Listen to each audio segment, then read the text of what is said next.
की शुरुआत। इस संस्कार के दौरान विद्यार्थियों को जनेऊ धारण कराया जाता है। चलो ये बात तो ठीक है, पर जनेऊ कौन धारण कर सकता है? क्या सिर्फ ब्राह्मणों को जनेऊ पहनने की इजाजत थी? शूद्रों को ज्ञान से दूर रखने के लिए वे हर तरह के बहाने लेकर आए, है ना? खैर, उत्तर कुछ ऐसा जो उदारवादियों को पसंद नहीं आएगा।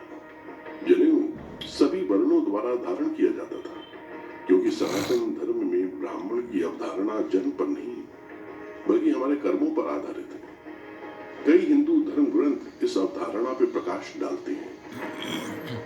जन्मना जायते शूद्रः कर्मणा द्विज उच्यते, जिसका अर्थ है कि हर कोई शूद्र पैदा होता है, लेकिन शुद्धि, संवर्धन और शिक्षा के माध्यम से एक प्रबुद्ध व्यक्ति बन सकता है। इसे किसी और ने नहीं बल्कि स्वयं भगवान कृष्ण ने समझाया है। चातुर्वर्ण्यम मया सृष्टम गुण कर्म विभागशः तस्य कर्तरमपि माम विद्या कर्म व्ययम्, जिसका अर्थ है व्यवसायों की 4 श्रेणियां लोगों के गुणों और कर्मों के अनुसार मेरे द्वारा बनाई गई थी। सुश्रुत सूत्र स्थान में कहा गया है कि ब्राह्मण, वैश्य और क्षत्रिय के साथ साथ शूद्र भी गुरुकुल शिक्षा में प्रवेश के लिए उपनयन संस्कार कराते थे।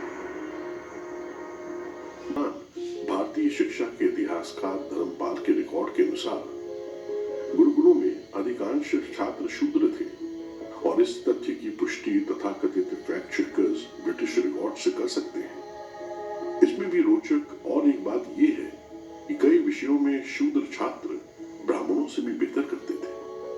सावरकर जैसे नेताओं ने घर घर जाकर हजारों तथाकथित नीची जाति के बच्चों का उपनयन कराया, सब भोज का आयोजन किया और दलित पुजारियों के साथ मंदिर बनवाए।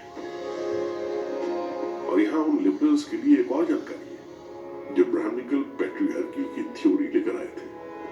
हरित धर्म सूत्र, अश्वलायन गृह सूत्र और यम स्मृति के अनुसार 8 साल की उम्र में लड़कियों का भी उपनयन संस्कार होता था, और उसके बाद उन्हें ब्रह्मवादिनी कहा जाता था।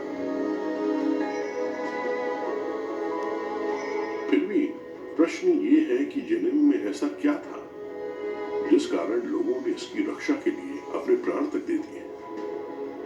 शोधकर्ताओं और धर्मगुरुओं के अनुसार जनेऊ के 3 धागे क्या दर्शाते हैं? इसकी कई व्याख्याएं हैं। विचार के गहन स्तर पर ये धागे आध्यात्मिक ज्ञान की ओर आंतरिक यात्रा का प्रतीक है।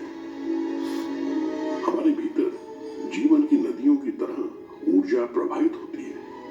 जनेऊ इन नाड़ियों का प्रतिनिधित्व करता है, ईड़ा, पिंगला और सुषुम्ना।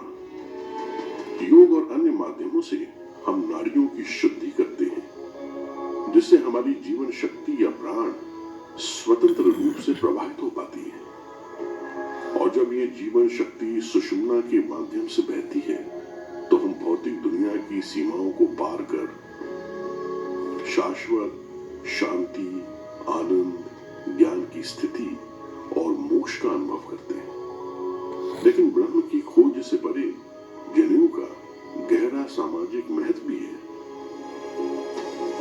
जन्म के क्षण से हम अपने कंधों पर 3 ऋण लेकर चलते हैं। उन ऋषियों, संतों और गुरुओं का जो ज्ञान प्रदान करते हैं, उन देवताओं का जो आशीर्वाद और चुनौतियां प्रदान करते हैं, और हमारे पूर्वजों का जिन्होंने हमारे अस्तित्व का मार्ग प्रशस्त किया।